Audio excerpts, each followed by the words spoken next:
బలములైన మాటలతో సాక్ష్యమిచ్చి మీరు మూర్ఖులకు ఈ తరము వారికి వేరై రక్షణ పొందుడని వారిని హెచ్చరించును. దేవునికి మహిమ కలుగును గాక. హల్లెలూయా.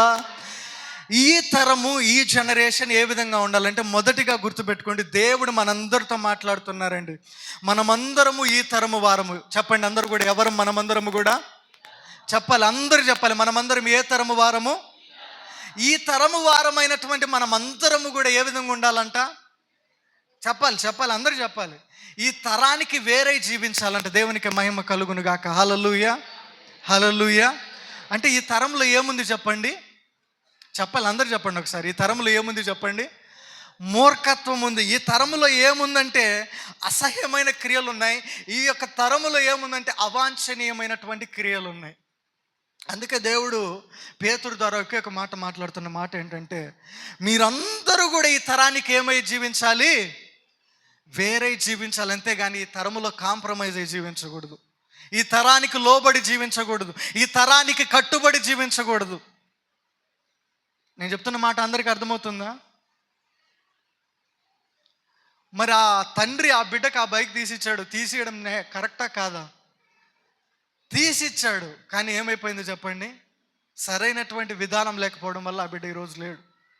ఎందుకు ఈ మాట చెప్తున్నానంటే, మన జనరేషన్, మన నెక్స్ట్ జనరేషన్, మన తర్వాతి తరం, మన తరము, మన సంతతి ఏ విధంగా ఉంది? హల్లెలూయా, హల్లెలూయా, హల్లెలూయా. ఈరోజు ప్రోగ్రెస్ రిపోర్ట్ చూస్తే మార్కులు రాకపోతే పిల్లల్ని కొట్టడమో, దండించడమో, లేదంటే కంప్లైంట్స్ చేయడమో ఏదో ఒకటి చేస్తాం. కానీ ఒక ఆత్మీయ జీవితంలో కూడా ఆ విధంగా ఉంటే ఈరోజు మన యొక్క నెక్స్ట్ జనరేషన్ని, మన తరాన్ని, మన సంతతిని మనం కాపాడుకోగలుగుతాం. దేవునికి మహిమ కలుగును గాక. హల్లెలూయా. అందుకని దేవుడు మాట్లాడుతున్నారు ఈ దినము. ఈ తరానికి మన తరం ఏమై ఉండాలంట? వేరే జీవించేదిగా ఉండాలంట. మూర్ఖత్వముగా ఉంది ఈ తరము. వినబడట్లేదు ఈ తరానికి దేవుని మాటలు, వినబడట్లేదు ఈ తరానికి దేవుని యొక్క క్రియలు, వినబడట్లేదు దేవుని యొక్క సాక్ష్యము ఈ తరానికి. అందరికి అర్థమవుతుందా? మీరు సోషల్ మీడియాలో కూడా బాగా గమనిస్తే, ఎక్కడ క్రిస్టియన్ లైవ్ పెడతా ఉంటే అక్కడ కింద కామెంట్స్ విపరీతంగా పెడతా ఉంటారు అందరూ వచ్చి. ఎందుకు ఈ మాటలు చెప్తున్నానంటే, ఈ తరానికి ఏం లేదు, ఒక మూర్ఖత్వము కలిగినటువంటి ఆత్మ కమ్ముకొని ఉంది ఈ తరాన్ని. ఈ తరానికి వేరే మనం జీవించలేదా? ఈ తరానికి వేరే నీ సంతతి జీవించలేదా? ఇంకా మనకు మనమే ఉత్తరవాదులము. హల్లెలూయా, హల్లెలూయా. అందుకనే మన పిల్లలు, మన తరము, మన తర్వాతి తరము, మన నెక్స్ట్ జనరేషన్, మన సంతతి ఏ విధంగా ఉంది? అందరికి అర్థమవుతున్నాయి ఈ మాటలన్నీ కూడా. కాబట్టి జ్ఞాపకం పెట్టుకోవాలండి మనం అందరం కూడా. దేవుడు మాట్లాడుతున్నారు, మూర్ఖులకు ఈ తరానికి మనం అందరం కూడా ఏమై జీవించాలంట? వేరే జీవించాలి ప్రతి విషయంలో కూడా. కాబట్టి ముందుకెళ్దాం. అసలు ఈ తరములలో ఏమేమి ఉన్నాయో, ఈ తరం అనేది ఏ విధంగా ఉందో చూద్దాం. చూడండి, సామెతల గ్రంథం 30:11 త్వరగా సామెతల గ్రంథం 30:11. నా ప్రాణము 30:11 సామెతలు. తమ తండ్రిని శపించుచు తల్లిని దీవించని తరము కలదు. ఒక్కసారి చప్పలు కొడదాం అందరూ కూడా మెలకు వచ్చినట్లుగా. మొదటిగా మనం చూస్తే ఈ తరములో ఏముందంటే చెప్పండి, అందరూ చెప్పాలి నాకు. ఈ తరములో ఏముందంటే చెప్పండి? మూర్ఖత్వం ఉందంట. అది మనలో ఉండకూడదు. ఈ తరానికి వేరే మనం జీవించాలి. రెండోదిగా మనం చూస్తే ఈ తరములో ఏముందంట చెప్పండి ఒకసారి? తల్లిని తండ్రిని శపించేటువంటి తరం అంట ఇది. హల్లెలూయా, హల్లెలూయా. ఆ తరం మన కుటుంబాల్లో రాకూడదండి. అందరికీ అర్థమవుతుంది ఈ మాట? చాలామంది ఎంతో ఉన్నతమైన కుటుంబాలు ఉంటాయి, పెద్ద పెద్ద జాబ్ హోల్డర్స్ ఉంటారు, ఫ్యామిలీ అంతా కూడా అన్నీ కూడా ఉన్నతమైన స్థితిలో ఉంటాయి. కానీ పిల్లల దగ్గరికి వచ్చేసరికి ఏమంటారు చెప్పండి? మాకు వాళ్ళకి సమాధానం లేదు. అందరికీ అర్థమవుతుంది ఈ మాట? ఏం లేదంటే కుటుంబంలో తల్లిదండ్రులకు పిల్లలకి సమాధానం లేదంటే కారణం ఏంటి చెప్పండి? బాలుడుగా ఉన్నప్పుడు ఏం లేదు అక్కడ, ఒక నేర్పించేటటువంటి తత్వం లేదు, నేర్పించేటువంటి క్రమం లేదు. దేవుడు ఏమంటున్నాడంటే, తండ్రిని శపించొచ్చు, తల్లిని దీవించిన ఒక తరము గలదంట. హల్లెలూయా. ఆ తరాలు మనలో వస్తాయేమో ఒకసారి జ్ఞాపకం పెట్టుకోండి. ఆ సిచ్యువేషన్స్ రాకముందే, ఆ పరిస్థితి రాకముందే, నేను నా జీవితంలో సాక్ష్యం చెప్పేటప్పుడే నేను చెప్పాను, పిల్లల్ని కనడం గొప్ప కాదు, వాళ్ళని దేవునికి మహిమకరంగా పెంచినప్పుడే అది గొప్ప విషయం. దేవుని నామానికి మహిమ కలుగును గాక. హల్లెలూయా, హల్లెలూయా. మరి ఈరోజు ఎంతమంది ఒక ఆశ కలుగునా, నా బిడ్డ ఇంకా చిన్న బిడ్డలే, ఇంతలేక ఏం చెప్తానులే, ఏదో వాడు ఏం చేస్తున్నాడు, ఆ యొక్క చిన్న చిన్న పనులు చేస్తున్నాడు, ఆ విధంగా ప్రవర్తిస్తున్నాడు.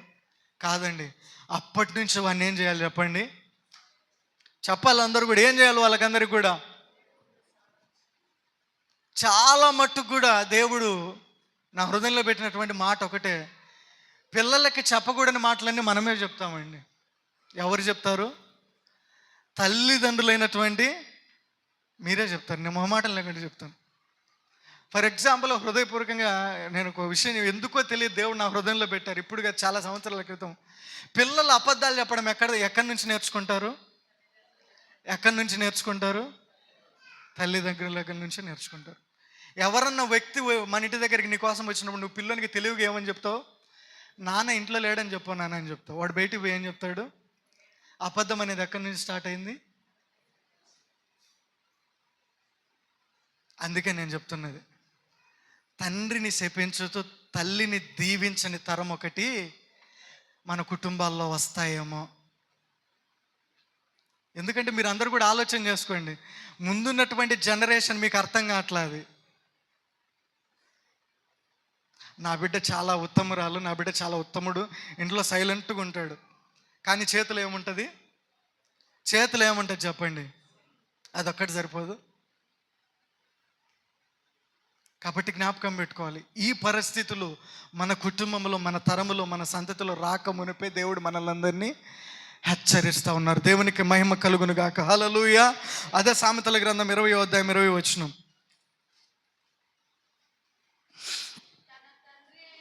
తన తండ్రినైనను తల్లినైనను దూషించు వాని దీపము కారు చీకటిలో ఏమైపోద్దంట? అందరూ చెప్పండి ఒకసారి. తల్లిదండ్రిని దూషిస్తే మన యొక్క దీపం ఏమైపోద్దంట చెప్పండి? అందరూ చెప్పాలి. ఎక్కడ ఆరిపోద్దంట? కారు చీకట్లు. ఇంకా అనేక మాటలు ఉన్నాయండి. తల్లిదండ్రిని దూషిస్తే కన్నుగుడ్లంట లోయ కాకులు బెక్కుతాయంట. అందరికి అర్థమవుతుంది ఈ మాట? ఎందుకు ఈ మాట చెప్తున్నానంటే, చాలా జాగ్రత్త మీ పిల్లల విషయంలో. అసలు దీపం అంటే ఏంటి చెప్పండి? నరుని ఆత్మ యెహోవా పెట్టిన దీపము. దేవునికి మహిమ కలుగును గాక. హల్లెలూయా.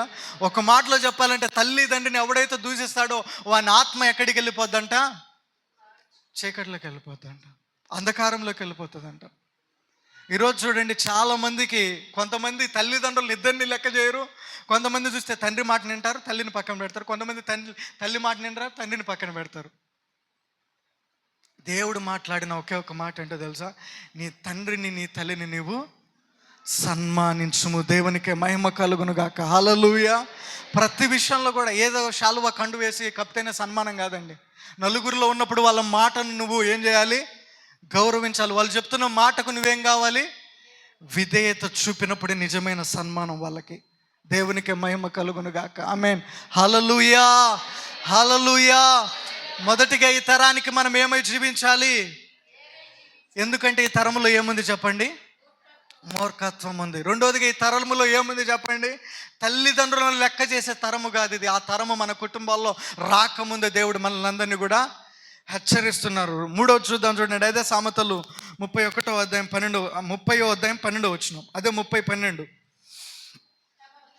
తమ దృష్టికి తాము శుద్ధులై తమ మాలిన్యము నుండి కడగబడని వారి తరము గలదు. దేవునికి మహిమ కలుగును గాక. హల్లెలూయా. ఇంకొక తరం ఎట్టాడి తరం అంట ఇది?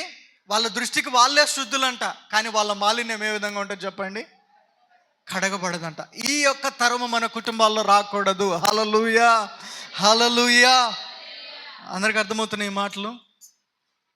పరిసయ్యుడు కూడా ప్రార్థన చేశాడు. ఏం చేశాడు? ప్రభువా, నీకు దశమ భాగం ఇస్తున్నా ప్రభువా, వారానికి ఇన్ని రోజులు ఉపవాసం ఉంటున్నా, కానీ ఈ సుంకరి వలె నేను పరిసయుడు తన దృష్టికి తానే ఏమయ్యాడు? శుద్ధుడయ్యాడు, భక్తుడయ్యాడు, అన్నీ అయ్యాడు. కానీ దేవుని దృష్టిని గమనించలేదు ఆయన. అందరికీ అర్థమవుతుంది అనుకుంటే ఈ మాటలు. హల్లెలూయా. తమ దృష్టికి తామే శుద్ధులై తమ యొక్క మాలిన్యము నుండి కడగబడిన ఒక తరము కలదు. ఆ తరం మనం కాకూడదు, ఆ తరము మనలో నుంచి రాకూడదు. దేవునికి మహిమ కలుగునుగాక. హల్లెలూయా, హల్లెలూయా. చర్చికి వెళ్తున్నానులే, దైవజనులతో ప్రార్థన చేపించుకుంటున్నానులే, చేతనైతే సహకరిస్తున్నానులే, ఇంకేంలే నాకు తక్కువ అనుకుంటున్నారేమో. నిజంగా మన యొక్క మాలిన్యము మనము కడుగబడకుంటే అది వ్యర్థమండి. హల్లెలూయా. మన మాలిన్యము మనము నుంచి శుద్ధి చేసుకోబడకపోతే, దేవుని చేత అది శుద్ధి చేయబడకపోతే, నీ భక్తి జీవితము దేవునికి ఇష్టకరంగా ఉండకపోతే, నువ్వు భక్తి చేస్తూ దాని శక్తిని ఆశ్రయించకపోతే ఏ విధంగా ఉంటాం చెప్పండి? మన దృష్టికి మనమే శుద్ధులము. హల్లెలూయా, హల్లెలూయా. కాబట్టి ఆ విధంగా ఉండకూడదు. మనమందరం ఎవరి దృష్టికి శుద్ధులమై ఉండాలి? దేవుని దృష్టికి శుద్ధులముగా ఉండాలి. ఆ విధంగా ఉండడానికి ప్రయాస పడాలి. అదే సామెతలు 16 అధ్యాయం 2వ వచనం. త్వరగా, ఒకని నడతలన్నీ వాని దృష్టికి నిర్దోషములుగా కనబడును, యెహోవా ఆత్మలను పరిశోధించును. చెప్పలు కూడా దేవుని నామమున మహిమపరుద్దాం. హల్లెలూయా, హల్లెలూయా. ఒకని దృష్టికి వాని నడతలన్నీ కూడా ఏ విధంగా కనపడతాయంట? నేను చేసేది మంచి పనే, నేను తీసుకున్నది మంచి నిర్ణయమే. ఒక ఆలోచనలన్నీ వాని దృష్టికి ఏ విధంగానే ఉంటాయి చెప్పండి? మంచివిగా కానీ కనపడతాయి. కానీ యెహోవా యొక్క తీర్మానము స్థిరము. చెప్పలు కొట్టాల. హల్లెలూయా. దేవుడు మాత్రమే ఆత్మలను పరిశోధించేటువంటి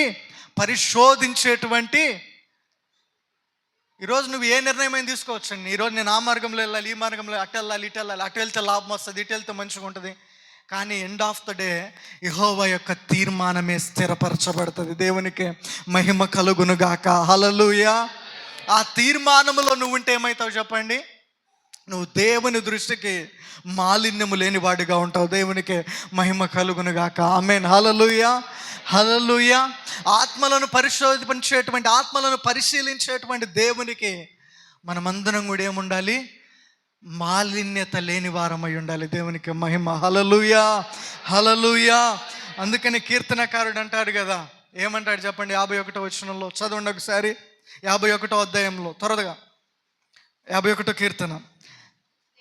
దేవా, నీ కృప చొప్పున నన్ను కరుణింపుము, నీ వాత్సల్య బాహుల్యము చొప్పున నా అతిక్రమములను తుడిచివేయము, నా దోషము పోవునట్లు నన్ను బాగుగా కడుగుము,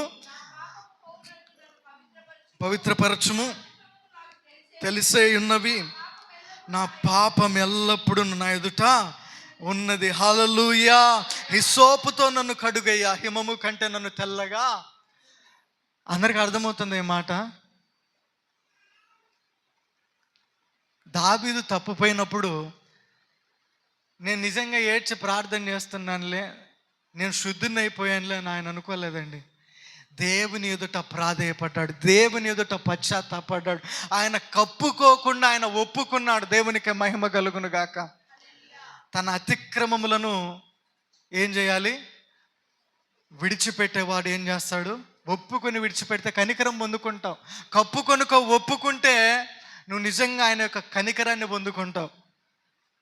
ఈరోజు కప్పుకునేటువంటి వాళ్ళు అనేక మంది ఉన్నారండి. నేను చేసే క్రియలు ఎవరికి తెలియవులే, నేను చేసే కార్యాలు ఎవరికి కనపడవులే, కానీ నేను చర్చికి వస్తున్నానులే, చర్చిలో సహకరిస్తున్నానులే. దావీదు మహారాజు రోజుకు 3 సార్లు నా హృదయానుసారుడని ప్రార్థన పేరు పెట్టాడు దేవుడు. అయినప్పటికీ ఆయన ఏం చేశాడు? నేను శుద్ధుడనేలే, నా మాలిన్యం పోయిందిలే అనుకోవాలా, నన్ను కడుగయ్యా, నా అంతరంద్రియాలను పరిశీలన చేయ, హిస్సోపుతో హిమము కంటే తెల్లగా నన్ను మార్చు, అంతవరకు నేను నిన్ను విడిచిపెట్టాను. దేవునికి మహిమ కలుగును గాక. హల్లెలూయా, హల్లెలూయా. ఈ విధంగా దేవుని ఎదుట మన మాలిన్యములు, మన యొక్క పరిశుద్ధతను, మన మాలిన్యత తొలగించి పరిశుద్ధతను కాపాడుకునేటువంటి ఒక తరము మనలో నుంచి పుట్టునుగాక. ఆమేన్. హల్లెలూయా. మాలిన్యత శుద్ధి చేసుకొని దేవుని దృష్టికి శుద్ధులయ్యేటువంటి ఒక తరము మనలో నుంచే వచ్చునుగాక. హల్లెలూయా. మూర్ఖత్వము ఈ తరము వారికి వేరే జీవించేటువంటి ఒక తరము మనలో నుంచే దేవుడు పుట్టించునుగాక. హల్లెలూయా, హల్లెలూయా. తల్లిదండ్రులను చెప్పించినటువంటి ఒక తరము మన తరములో నుంచే దేవుడు పుట్టించునుగాక. చాలామంది చెప్పట్లేదు మీకు ఆశ ఉందో లేదో, నాకైతే చాలా ఆశ ఉంది. మరి అంటే మాకు ఎట్లున్నా పర్లేదు అనుకుంటున్నారా ఏంటి? హల్లెలూయా. ఇప్పటి వరకు ఎన్ని విషయాలు తెలుసుకున్నాం మనమందరం కూడా, అది గుర్తులేదు. అందుకే నేను చెప్పింది, మొదటిగా ఈ తరంలో ఏముంది, రెండోదిగా ఈ తరంలో ఏముంది చెప్పాలి అందరూ, తల్లిదండ్రులను. మూడోదిగా ఈ తరంలో ఏముంది, మాలిన్యాన్ని శుద్ధి చేసుకోవట్లా, తమ దృష్టికి తామే శుద్ధులైపోతాం. నాలుగో చూద్దాం. మిమ్మల్ని నిజంగా చేస్తే నాకు టైం సరిపోదు కాబట్టి, అదే సామెతల గ్రంథం 30:13 30 త్వరగా ఏంటంటే మళ్ళీ ఒకసారి చదవండి అమ్మా. కన్నులు నెత్తికి వచ్చిన వారి తరము గలదు, వారి కనురెప్పలు ఎంత పైకెత్తబడి ఉన్నవి. దేవునికి మహిమ కలుగునుగాక. హల్లెలూయా. వీళ్ళ కన్నులు ఎక్కడ ఉన్నాయంట చెప్పండి ఒకసారి. పైకి వచ్చిన తరం ఒకటి ఉందంట. వీళ్ళ కన్నురెప్పలు ఎక్కడున్నాయంట? పైకి ఉన్నాయంట, కానీ కిందికి లేవంట. పైకంటే దేవుని దిక్కు అనుకుంటారా మీరు? మళ్ళీ అవి గర్వముతో కూడినటువంటి కన్నులు. హల్లెలూయా. ఆ చూపు ఏ విధంగా ఉందంటే అహంకారముతో కూడినటువంటిది. కాబట్టి అందరూ కూడా జ్ఞాపకం పెట్టుకోండి. చూసినట్లయితే అదే సామెతల గ్రంథం 6వ అధ్యాయం 16వ వచనం. 6వ అధ్యాయం 16వ వచనం. 6:16. యెహోవాకు అసహ్యములైనవి 6 కలవు, 7 ఆయనకు హేయములు. అవేవనగా అహంకార దృష్టి దేవునికి ఇష్టం లేదు. హల్లెలూయా, హల్లెలూయా. ఇది ఏ తరం అంట చెప్పండి? కన్నులు నెత్తికి వచ్చిన తరం అంట. మీకు అర్థమయ్యే భాషలో చెప్పాలంటే ఏ తరం అంట ఇది? ఆ తరము మనలో ఉండకూడదు, ఆ తరము మనలో నుంచి రాకూడదు అని దేవుడు ఈరోజు మనతో మాట్లాడుతున్నారు.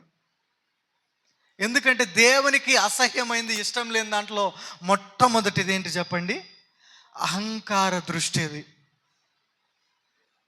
చాలామంది ఈరోజు చూడండి, దేవుని కృపను బట్టి ఏదో చిన్నపాటి జాబ్ పొందుకుంటారు, దేవుని కృపను బట్టి చిన్నపాటి ఏదో సంథింగ్ వాళ్ళు పొందుకుంటే దాన్ని బట్టి వాళ్ళలో ఏమొస్తుంది చెప్పండి? ఒక రకమైనటువంటి గర్వం, ఒక రకమైనటువంటి అహంకారం. దేనిని బట్టిది? దేవుడు మాట్లాడుతున్న ఒకే మాట, ఆ తరం మనలో ఉండకూడదు. హల్లెలూయా, హల్లెలూయా. ఆ తరము మనలో నుంచి రాకూడదు. దేవునికి ఇష్టం లేని దాంట్లో మొదటిగా వచ్చేసి అహంకార దృష్టి. ఎదుటి వారిని చూస్తున్నప్పుడు ఏ విధంగా చూస్తున్నావు నువ్వు? ఎదుటి వారిని ట్రీట్ చేస్తున్నప్పుడు, ఎదుటి వారిని సన్మానిస్తున్నప్పుడు ఏ విధంగా చూస్తున్నావు నువ్వు? కాబట్టి ప్రతి ఒక్కరం కూడా జ్ఞాపకం పెట్టుకోవాలి, అటువంటి తరము మనలో రాకపోవును గాక. హల్లెలూయా. అదే కీర్తనల భాగంలో 131 కీర్తన 1వ వచనం. 131 కీర్తన 1వ వచనం. త్వరగా. యెహోవా, నా హృదయము అహంకారము గలది కాదు, నా కన్నులు మీద చూచినవి కావు. నాకు అందని వాటి యందైనను గొప్ప వాటి యందైనను నేను అభ్యాసము చేసుకొనుట లేదు. చప్పలు కూడా దేవుని నామమున మహిమపరుద్దాం. హల్లెలూయా. ఇక్కడ ఎవరంటున్నారు ఈ మాట? దావీదు మాట్లాడుతున్న మాట. దేవా, నా హృదయము ఏ విధంగా ఉందో మీకు తెలుసు, నా కన్నులు ఏ విధంగా ఉన్నాయో మీకు తెలుసు. నా కన్నులు మీద చూచినవి, అందరికి అర్థమవుతున్న ఈ మాట, మీద చూచినవి కాదు అంటే మిమ్మల్ని మించిపోయేవి కావు ప్రభువా, అహంకార దృష్టి కలిగినవి కావు నాయన. ఎందుకంటే నా యొక్క అవయవములను నేనేం చేసుకుని ఉన్నాను? అభ్యాసము చేసుకుని ఉన్నాను. దేవునికి మహిమ కలుగునుగాక. హల్లెలూయా. నాకు అందని వాటి అయిందను గొప్ప వాటి అయిందను నేనేం చేయలేదు? అభ్యాసం చేయలే. ఇదే మనలో చాలామందికి ఆత్మీయ స్థితిలో మన అవయవాలను మనం ఏం చేయమంటే ఎక్సర్సైజ్ చేపియమండి. అందరు చెప్పండి, ఏం చేపియము? అభ్యాసము చేపియము. మన కన్నులు కావచ్చు, మన చెవులు కావచ్చు, మన నోరు కావచ్చు, మన క్రియలు కావచ్చు, మన హృదయం కావచ్చు, ఏం చేయమంటే ట్రైనింగ్ ఇవ్వము. ఇది విను, ఇది చెయ్యి, ఇలా ఉండు, వీటికే ప్రాధాన్యత నీవు, దేవునికి కలిగి ఉండని మనం ఏం చేయం? అభ్యాసము చేయనివ్వం కాబట్టి. అందుకనే పౌలు గారు కూడా అంటారు కదా, అభ్యాసము చేయబడిన జ్ఞానేంద్రియాలు మనం కలిగి ఉండాలంట. హల్లెలూయా, హల్లెలూయా. దావీదు మహారాజు ప్రతి విషయంలో కూడా రాస్తున్నారు ఏమని, నాకు అందని వాటేందైనా, నాకు దొరకని వాటేందైనా నేను అభ్యాసము చేయడంలా, కేవలం మిమ్మల్ని చూస్తున్నాయి. అందుకని కీర్తనకారుడు అంటారు కదా, కొండల తట్టు నా కన్నులు ఎత్తుచున్నాను, దేవునికి మహిమ కలుగునుగాక. హల్లెలూయా. నేను ఏదో ప్రయాసపడడం లేదు ప్రభువా, నాకు అందని దాని వైపు నేను గురి చూడట్లేదు నాయన, నాకు సహాయం ఎక్కడి నుంచి వస్తుందో అక్కడికే నా కన్నులు ఎత్తాను, దేవునికి మహిమ కలుగునుగాక. హల్లెలూయా, హల్లెలూయా. మరి అహంకార దృష్టి తొలగి ఆయన వైపు చూచేటువంటి కన్నులు కలిగినటువంటి, నేత్రములు కలిగినటువంటి ఒక తరము మనలో నుంచి, మన తరములో నుంచి లేవనెత్తబడును గాక. హల్లెలూయా, హల్లెలూయా. ఎప్పటివరకు ఎన్ని తెలుసుకున్నాం? మీరు నాతో మాట్లాడితే నేను ముందుకు వెళ్తాను, ఎందుకంటే ఈరోజు సాంబార్ కూడా చాలా ఎక్కువ ఉంది. మీరు అడిగినంత మాత్రమే, అంతకంటే ఎక్కువ వేసే ఓపిక కూడా నాకుంది. మీరు తినాలి మరి, అంతే. టైం ఎంతైనా విడిచిపెట్టను. ఎన్ని మాటలు తెలుసుకున్నాను చెప్పండి, చెప్పండి ఒకసారి. ఫస్ట్ది, ఈ తరంలో ఏముంది? అందరూ చెప్పాలి. నాకు మొహమాటం చాలా ఎక్కువ. అందరు చెప్తే నేను ముందుకెళ్తా. అందరు చెప్పండి, ఈ తరంలో ఏముంది?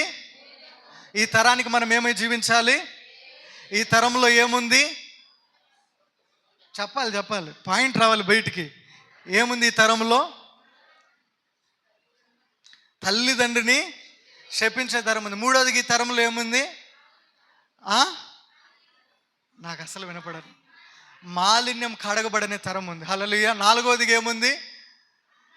కన్నులు నెత్తికొచ్చిన ఒక తరం ఉంది. హల్లెలూయా. అందరికీ అర్థమవుతుంది ఈ మాటలన్నీ కూడా. కాబట్టి ఇంకొక మాట మనం చూద్దాం. అదే సామెతలు 30:14 వచ్చినాం. అదే 30:14 వచ్చినాం. త్వరగా.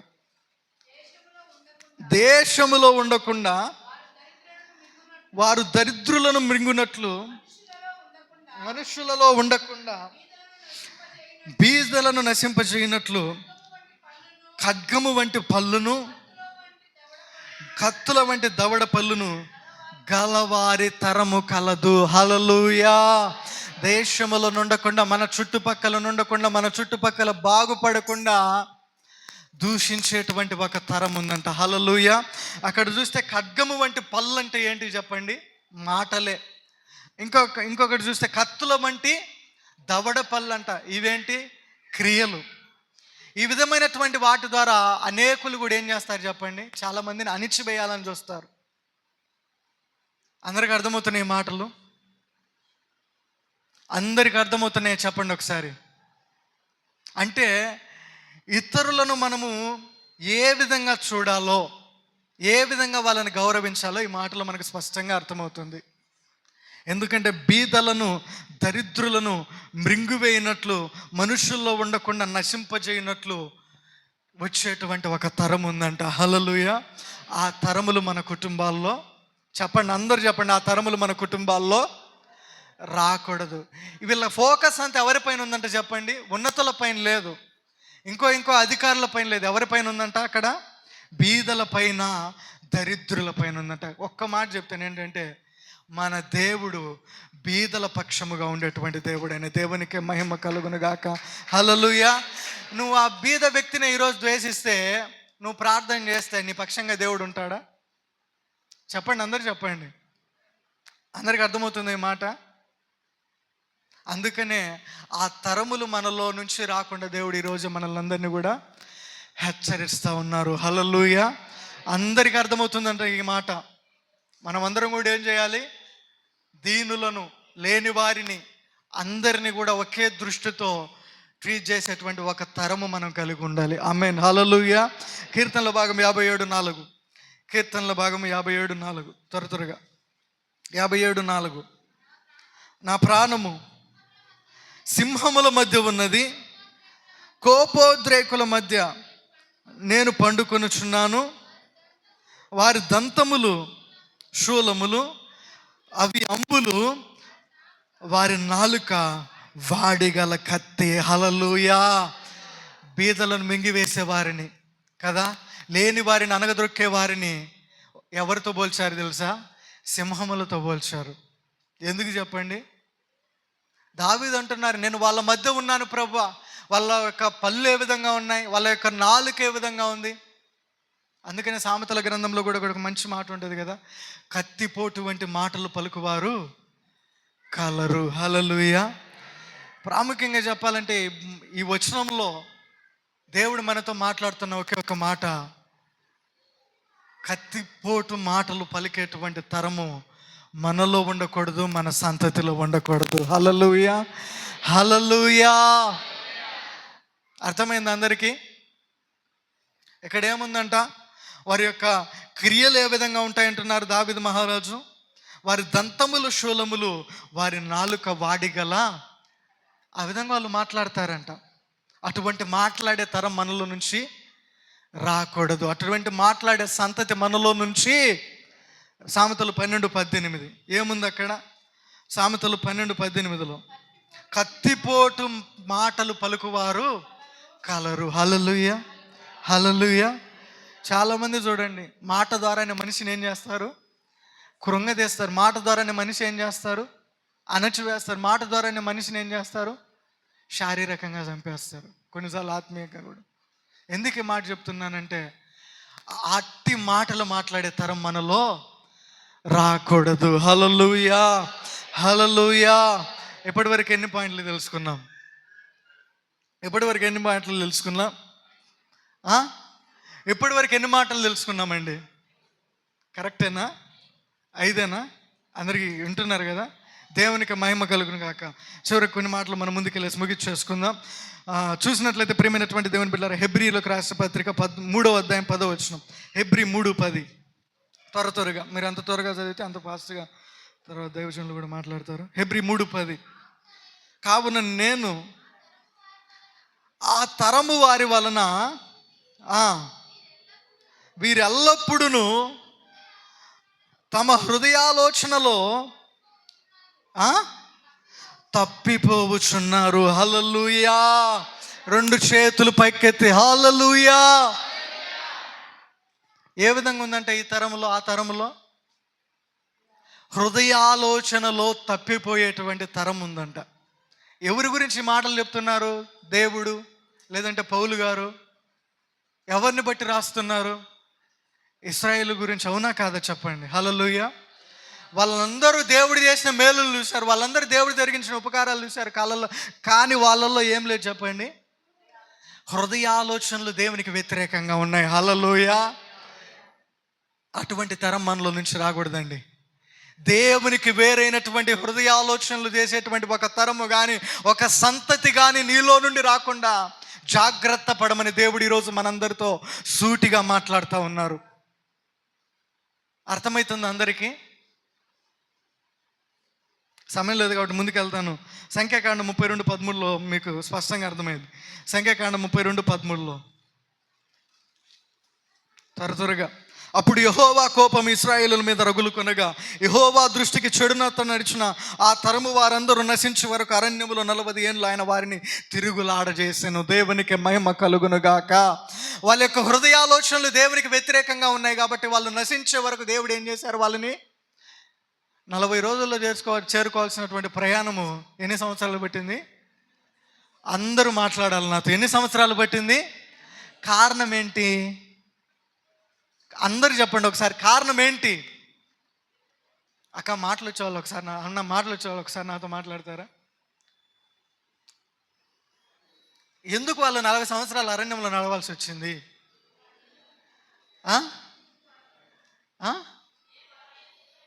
దేవుని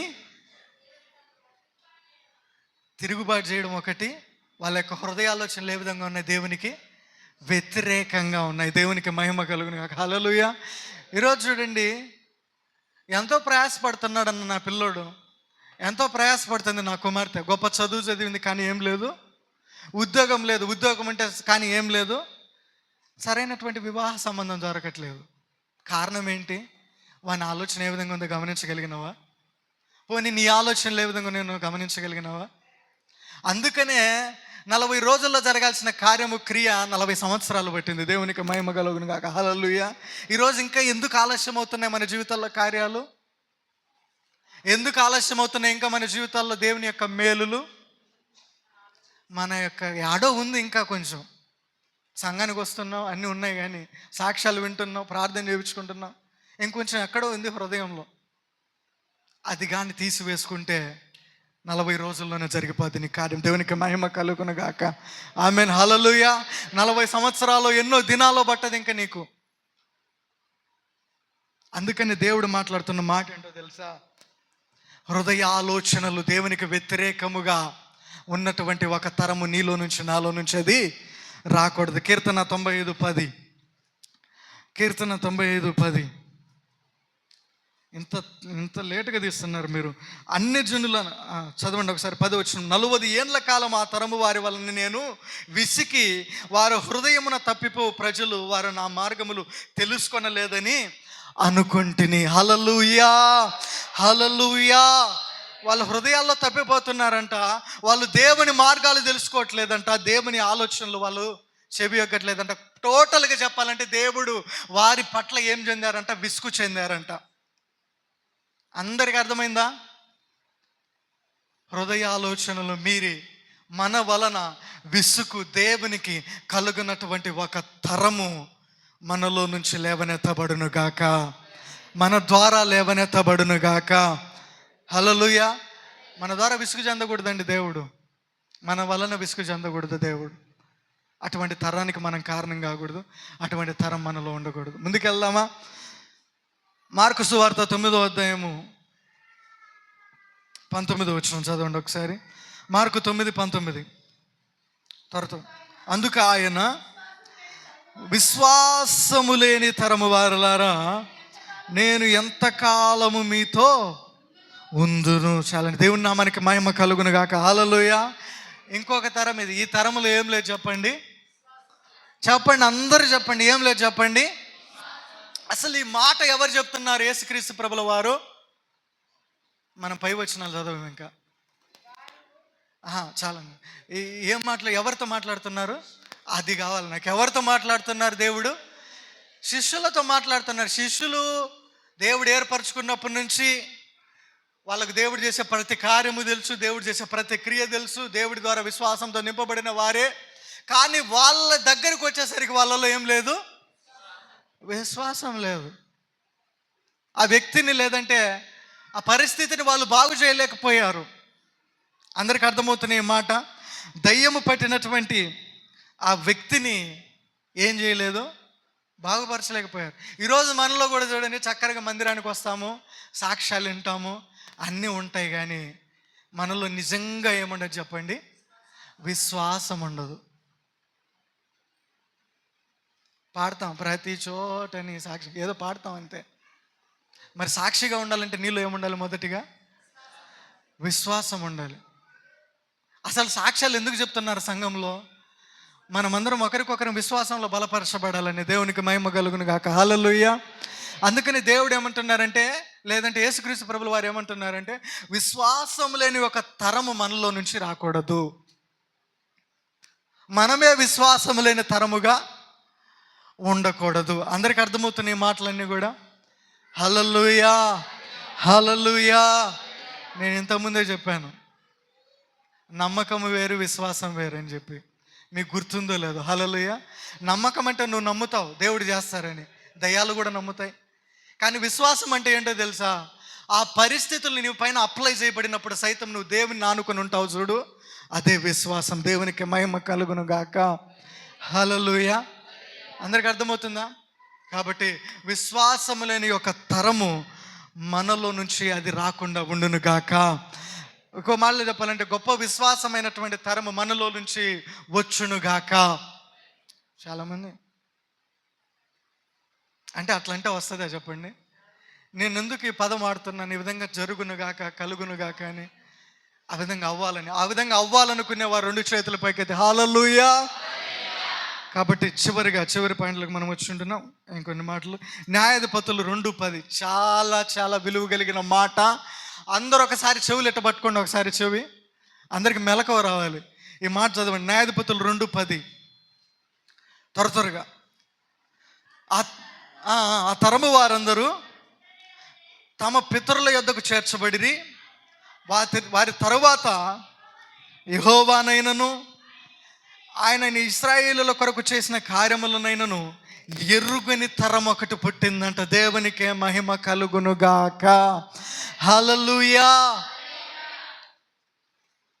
మరి నిజంగా చూసినట్లయితే యోసేపు నుంచి కూడా మోషే వరకు కూడా ఫరో సైతము దేవుడు అంటే భయపడ్డారండి. దేవునికి మహిమ కలుగునుగాక. హల్లెలూయా. ఎందుకు చెప్పండి? ఆ తరము వారు తమ తరువాత సంతతికి ఏం చేశారు? దేవుడు చేసిన క్రియలు చెప్పారు. దేవునికి మహిమ కలుగునుగాక. కానీ న్యాయాధిపతుల్లోకి వచ్చేసరికి తల్లిదండ్రులైనటువంటి పితరులు తమ సంతతికి దేవుడు చేసిన మేలులు చెప్పకపోవడం వల్ల యెహోవానైనను ఆయన చేసిన కార్యములనైనను మేలులనైనను ఎరుగని తరం ఒకటి పుట్టిందంట. దేవునికి మహిమ కలుగునుగాక. నేను అందుకే ఇందాక నుంచి చెప్పేది, ఫస్ట్ నుంచి కూడా, మీ పిల్లలు జాగ్రత్త అని. ఎరుగని ఒక తరం పుట్టిందంట. ఏం ఎరుగరు వాళ్ళు? దేవుడు చేసిన మేలులు ఎరగరు, ఆయన చేసిన ఉపకారములు ఎరగరు, ఆయన చేసిన ఎర్ర సముద్రాన్ని చీల్చిన విధానాన్ని ఎరగరు, ఆయన ఫరో సైన్యాన్ని ముంచిన ఆ రీతిని ఎరగరు. ఎందుకు? కారణం ఏంటి? వాళ్ళ పితరులు వాళ్ళకి ఏం చెప్పాలా? అందుకే నేను చెప్పేది, తల్లిదండ్రులైనటువంటి వారు అట్లీస్ట్ పిల్లలతో టైం స్పెండ్ చేసి, వాడు వినకపోయినా సరే చెప్పండి, నాయన ఈ పరిస్థితుల్లో నుంచి దేవుడు మనల్ని ఈ పరిస్థితుల్లోనికి తెచ్చారు, కారణము దేవుడే. తద్వారా దేవుని ఎరిగినటువంటి ఒక తరముని సంతతిలో నుంచి వస్తుంది. దేవునికి మహిమ కలుగునుగాక. హల్లెలూయా. అందరికి అర్థమవుతుందా లేదా? ఇది చాలా ప్రాముఖ్యమైన మాట, మీరు రాసి పెట్టుకోండి కావాలంటే. యెహోవాని ఎరుగని ఒక తరము మనలో నుంచి రాకూడదు, మనమై అది ఉండకూడదు. హల్లెలూయా. కాబట్టి జ్ఞాపకం పెట్టుకుందామండి. ఈరోజు అన్యులు ఏం చేస్తున్నారో తెలుసా? తెలివిగా చాలామంది క్రైస్తవులు సండే స్కూల్లో పెట్టుకున్నారు, వాళ్ళ పిల్లలకు దేవుని విషయాలు నేర్పిస్తున్నారు. హైందవులమైనటువంటి మనం ఈ విధంగా ఎందుకు ఉండాలని పిల్లల్ని సైతం చేపిస్తున్నారు అన్నీ. ఈరోజు మీ పిల్లల్ని మీరు నిర్లక్ష్యం చేయొద్దు. హల్లెలూయా. దేవుని ఎరగని ఒక తరము మనలో నుంచి రాకూడదు, ఆ తరానికి మనం కారణము కాకూడదు. కీర్తన భాగంలో నుంచి 78వ కీర్తన 4వ వచనం, 78వ కీర్తన 4వ వచనం, త్వరగా 78:4 చదవాలి, బిగ్గరగా చదవాలి. యెహోవా స్తోత్రార్హ క్రియలను, ఆయన బలమును, ఆయన చేసిన ఆశ్చర్య కార్యములను దాచకుండా వాటిని వారి పిల్లలకు మేము చెప్పెదము. రాగల తరములలో పుట్టబో పిల్లలు దానిని ఎరుగునట్లును వారు లేచి తమ పిల్లలకు దానిని వివరించినట్లును. హల్లెలూయా. అది దేవుని యొక్క మాట. మీరేమన్నా గుర్తుపెట్టుకోండి, ఏమన్నా మర్చిపోండి, కానీ మీ పిల్లలకు దేవుడు చేసిన మేలులు ఉపకారములు చెప్పడం మాత్రం విడిచిపెట్టద్దు, మర్చిపోవద్దు. హల్లెలూయా. చెప్దాం ఒక్కసారి, హల్లెలూయా. కాబట్టి అందరం కూడా జ్ఞాపకం పెట్టుకుందాం, ఆ విధంగా వివరించాలి మనం. దేవుడు చేసిన స్తోత్రార్హ ఆశ్చర్య క్రియలు మా పిల్లలకు మేము ఏం చేయాలంట? వివరించి చెప్పేటువంటి వారుగా ఉండాలంట. హల్లెలూయా. ఊరికి ఏదో చెప్పేటువంటి వారుగా ఉండవు. నా తల్లిదండ్రి ఈరోజు ఆ విధంగా నన్ను పెంచకపోతే ఈరోజు నేను ఏ స్థితిగా ఉండేటోను? అందరికి అర్థమైందా? పాస్టర్ కొడుకులు పాస్టర్ కావాలని ఏం ఉద్దేశం ఏం లేదు. ఒకవేళ నా తల్లిదండ్రి ఆ విధంగా నన్ను పెంచకపోతే ఈరోజు నేను ఏ స్థితిలో ఉండేటోనో నేను చెప్పగలను. నా తల్లిదండ్రులు నాకు ప్రార్థన చేయడం అలవాటు చేశారు, నాకు ప్రార్థన చేపించుకోవడం అలవాటు చేశారు. నాకు చిన్నప్పటి నుంచి ప్రతి విషయంలో కూడా ఒక విధానం నేర్పించగలిగారు, కాబట్టి ఈరోజు నేను చెప్పగలుగుతున్నాను. అందరికీ అర్థమవుతున్నాయి మాటలు. కాబట్టి చాలా జాగ్రత్త. యోవేలు గ్రంథంలో కూడా అదే మాట ఉంటుంది, మీరు తీయవల్ల మన పిల్లలకు మనం ఏం చేయాలంట? దేవుని యొక్క కార్యాలను వివరించేవారు ఉండాలంట. హల్లెలూయా. అదే కీర్తన 71:18 చూడండి ఒకసారి. 71:18, దేవా వచ్చు తరమునకు నీ బాహుబలమును గూర్చి, పుట్టబో వారందరికీ నీ శౌర్యమును గూర్చి నేను తెలియచెప్పునట్లు తల నెరసి వృద్ధుడనై ఉండు వరకు నన్ను విడువకము. ఒకసారి బిగ్గరగా చెప్పలు కూడా దేవుని నామమున మహిమపరుదాం. హల్లెలూయా. దేవా, నా ఆస్తినంతా, నా ఉద్యోగాన్నంతా, నా కూడబెట్టుకున్నదంతా నా పిల్లలకి ఇచ్చేంత వరకు నన్ను విడిచిపెట్టద్దని దావీదు ప్రార్థన చేయాల. దేవా, నా రాజ్యాధికారం నా పిల్లలకి రాసించేంత వరకు నాకు ప్రాణం ఉంచు, నన్ను విడనాడకని దావీదు ప్రార్థన చేయాల. దావీదు చేసిన ప్రార్థన ఒకటే, నా పిల్లలకు నువ్వు చేసింది వివరించాలి, నా పిల్లలకు మీరు చేసిన కార్యాలు నేను వివరించాలి, రాబో తరమునకు నేను వివరించాలి. అంతవరకు తల నెరసి వృద్ధుడనైనా సరే నువ్వు నా చెయ్యి. చివరి ప్రాణంలో కూడా, తుది శ్వాసలో కూడా సొలొమోను పక్కన కూర్చోబెట్టుకొని చెప్తాడండి దావీదు. ఆ దావీదు సొలొమోనుకు చెప్తాడండి, ఏమని చెప్తాడు? నా కుమారుడు సొలొమోనా, నా దేవుడు ఈ విధంగా నన్ను చేశారు, నువ్వు కూడా ఆయన ఎందుకు భయభక్తులు కలిగి జీవించు, ఆయన త్రోవలను విడవద్దని చెప్తారు. కారణం ఏంటి చెప్పండి? ఆయన ప్రార్థన వేరు, దావీదు ప్రార్థన. అందరికీ అర్థమవుతుందా? ఏ పొద్దున్న ఈ విధంగా ప్రార్థన చేశామా? నా పితరులకు ఉన్నటువంటి నా ఇంటి స్థలం నాకు రావాలి, అది నా పిల్లలకు రావాలని ఈరోజు కోర్టుకు ఎక్కుతాం మనం. కానీ మన పిల్లల దగ్గరికి ఆత్మీయ స్థితిలోకి వచ్చేసరికి ఏముండదు చెప్పండి? ప్రభువా, ఈ విధమైన స్థితి నాలో లేదు, ఇప్పటికైనా కానీ మనలో మార్పు రావాలి. హల్లెలూయా, హల్లెలూయా. ఆదికాండము చివరిగా 3 మాటలు, ఇంకెక్కువ. ఆదికాండం 18-19 ఈ మాట మనకు దైవజనులు ఎన్నోసార్లు చెప్పారు, సుపరిచితమే. యెహోవా అబ్రహామును గూర్చి చెప్పినది అతనికి కలుగు చేయనట్లు తన తరువాత తన పిల్లలను తన ఇంటి వారును నీతి న్యాయములు జరిగించవచ్చు యెహోవా మార్గమును గైకొనుటకు అతడు వారికి ఆజ్ఞాపించాడు. హల్లెలూయా. అబ్రహాం అంతటికి కూడా అబ్రహాం ఏం చేశాడంట? గైకొనున్నట్లు అతడు వాళ్ళకి ఆజ్ఞాపించాడంట. ఇది దేవుని మార్గము.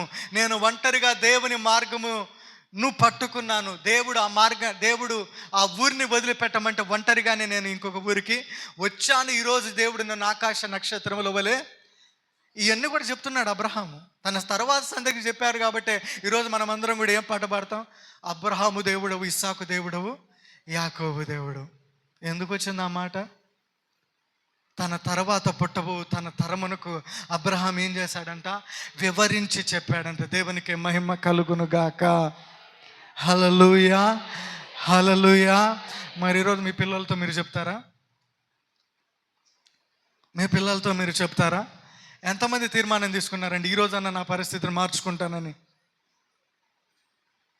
అది మీ ఇష్టం. దాదాపుగా గంట చెప్పినా నేను. చెప్పుకుంటే చెప్పుకోవచ్చు, లేకపోతే దేవుడే మిమ్మల్ని లెక్క అడుగుతారు. మళ్ళీ ఒకసారి నేను అడుగుతున్నాను, ఎంతమంది ఈరోజైనా మీ పిల్లల పట్ల ఒక దృష్టి కలిగి ఉంటారు? ఇంకా చాలామంది లేగట్లే చేతులు. అంటే నాకు ఇంకా వివాహం కాలేదులే, నాకు ఇంకా పిల్లలు లేదులే అని అనుకుంటున్నారా? ఎప్పటి నుంచి ఒక సిద్ధపాటు ఉండాలి. హల్లెలూయా, హల్లెలూయా. మనకందరికీ తెలుసు చివరి మాట, కీర్తనలో భాగం 22:30. కీర్తన 22:30, త్వరగా 22:30. ఒక సంతతి, గట్టిగా చదవాలి, ఒక సంతతి వారు ఆయనను సేవించెదరు, రాబో తరమునకు ప్రభువును గూర్చి వివరింతురు. హల్లెలూయా, హల్లెలూయా. ఒక సంతతి వారు ఏం చేస్తారంటే చెప్పండి ఒకసారి? దేవునిని సేవిస్తారు, పుట్టబో ప్రజలకు తెలియజేస్తారు, ఆయన నీతిని వాళ్ళకి ఏం చేస్తారంట? ప్రచురము చేస్తారంట. దేవునికి మహిమ కలుగును గాక. సంతతి అంటే మనం ఇంగ్లీష్ బైబిల్లో చూస్తే సీడ్ అని ఉంటుంది. సీడ్ అని అంటే ఆ యొక్క విత్తనం కావచ్చు. అందరికీ అర్థమవుతుందా? ఆ యొక్క తరం కావచ్చు, ఆ యొక్క సంతతి కావచ్చు. ఈ యొక్క సీడ్ అనేది, విత్తనం అనేది రాబో తరానికి తెలియజేయనట్లు ఆయన నీతిని ప్రచురం చేయబోయేటటువంటి ఆ తరము మన యొక్క తరములోనే, నీ సంతతిలోనే లేవనెత్తబడునుగాక. హల్లెలూయా. ఒక తరము నీ కుటుంబంలో నుంచి, నీ నుంచి లేవనెత్తబడునుగాక. ఇదే మాట నువ్వు సంపాదించుకున్నటువంటి నీకంటే గొప్ప ఉద్యోగం, డబుల్ శాలరీ వచ్చేటువంటి ఉద్యోగం దేవుడు నీ పిల్లలకి ఇచ్చిన కాకంటే దేవుడు ఎంతమంది చేతులు ఎత్తుతారండి? నువ్వు కట్టించిన ఇల్లు కంటే ఇంకా 3 ఫ్లోర్లు వాడు కట్టించిన కాకంటే ఎంతమంది చేతులు ఎత్తుతారు? నేను మరలా చెప్తున్నాను, రాబో తరానికి ఆయన చేసిన మేలు ఉపకారం, ఆయన నీతిని ప్రచురం చేసేటువంటి ఒక తరము మన తరములో నుంచి లేవనెత్తబడును గాక. రెండు చేతులు ఉన్నవారు హల్లెలూయా. కాబట్టి అందరు జ్ఞాపకం పెట్టుకోండి, నోవాహు కూడా నిందారహితుడై జీవించాడు. ఏ తరములో? ఆ తరములో. ఎలా ఉన్నాడు చెప్పండి? ఆ తరం అంతటిలో కూడా దేవుని ఎదుట ఒకే ఒక నీతిమంతుడు ఎవరో చెప్పండి? నీతిమంతుడైనటువంటి నోవాహు. హల్లెలూయా. ఆయన నీతిమంతుడయ్యాడు కాబట్టి ఆయన నీతి ద్వారా, లేకపోతే దేవుని కృప ద్వారా ఆయన కుటుంబాన్ని ఆయన కాపాడుకోగలిగారు. దేవునికి మహిమ కలుగును గాక. హల్లెలూయా. గుర్తుపెట్టుకోండి, నేను మళ్ళీ చెప్తున్నాను, నీ పితరులు సంపాదించినటువంటి భూమి నీ పిల్లల జీవితాన్ని బాగు చేయకపోవచ్చు. నువ్వు ఇచ్చినటువంటి, నీ ద్వారా వచ్చినటువంటి ఉద్యోగము నీ పిల్లల జీవితాన్ని బాగు చేయకపోవచ్చు. కానీ నువ్వు కలిగిన నీతి నీ తరతరాలను కాపాడుతుంది. దేవుని మనకి మహిమ కలుగును గాక. హల్లెలూయా. ఆ విషయంలో ఎటువంటి సందేహం లేదు. నోవాహు ఒక్కడు నీతి కలిగి ఉన్నాడు, తన కుటుంబాన్ని ఆయన కాపాడుకోగలిగాడు. తన కుటుంబం ఈరోజు బైబిల్లో సాక్ష్యముగా రాయబడింది. కాబట్టి దేనికోసం ప్రయాసపడతారు ఈరోజు నుంచి చెప్పండి? రిపోర్ట్లో ప్రోగ్రెస్లో మార్క్స్ తగ్గితే కొట్టడం కాదు. మంచిది, ఒక మాట అనండి, దండించండి, కానీ వాని యొక్క ప్రార్థన జీవితంలో కూడా ఆ విధంగా చూడండి. దేవునికి మహిమ కలుగును గాక. హల్లెలూయా. అందరికి అర్థమైందా? అందరికి అర్థమైందా? సమయం కూడా అయిపోయింది. చెప్పాలి, మళ్ళీ మొదటికి వచ్చిన రేడు అనుకుంటున్నాడేమో. చెప్పండి, మొదటి తరంలో ఏముంది చెప్పండి? రెండోదిగా తల్లిదండ్రులను ద్వేషించ. మూడోదిగా నాకు వినపడాలి, మాలిన్యం కడుక్కొనని తరం. నాలుగోదిగా కళ్ళు నెత్తికెక్కిన తరం అది. ఐదోదిగా బీదలను తృణీకరించే తరం అది. ఆరోదిగా లేదు, ఇంకా నుంచి లేదు, హృదయాలోచనలు ఎరుగునటువంటి తరం. ఏడవదిగా విశ్వాసము లేని తరము. హల్లెలూయా. దేవుడన్న మాట న్యాయాధిపతుల్లో యెహోవానైనా ఆయన చేసిన కార్యాలైన ఎరుగని తరము మీలో లేకుండా జాగ్రత్త పడండి. హల్లెలూయా. కాబట్టి జ్ఞాపకం పెట్టుకుందాం, దావీదు మహారాజు ఒక్కటే ప్రార్థన చేశారు, ప్రభువా నా తల వెంట్రుకలు నెరవే వరకు మీరు నా చెయ్యి విడవకుండా ఉంటే నేను రాబో తరానికి మీరు చేసిన కార్యాలు నేను వివరించగలుగుతాను. కాబట్టి దేవుడు మన తరమును ఆ విధంగా గొప్ప ఉజ్జీవమైనటువంటి తరముగా లేవనెత్తునుగాక. ఆమేన్. హల్లెలూయా. హల్లెలూయా. విన్నటువంటి ప్రతి మాట మన హృదయంలో నాటబడునుగాక. కాబట్టి దేవుడి మాటలు తన వెనుకడిలో మనందరి వెనుకడిలో దీవించి ఆశీర్వదించి స్థిరపరిచి నీరు కట్టి ఫలింపచేయునుగాక.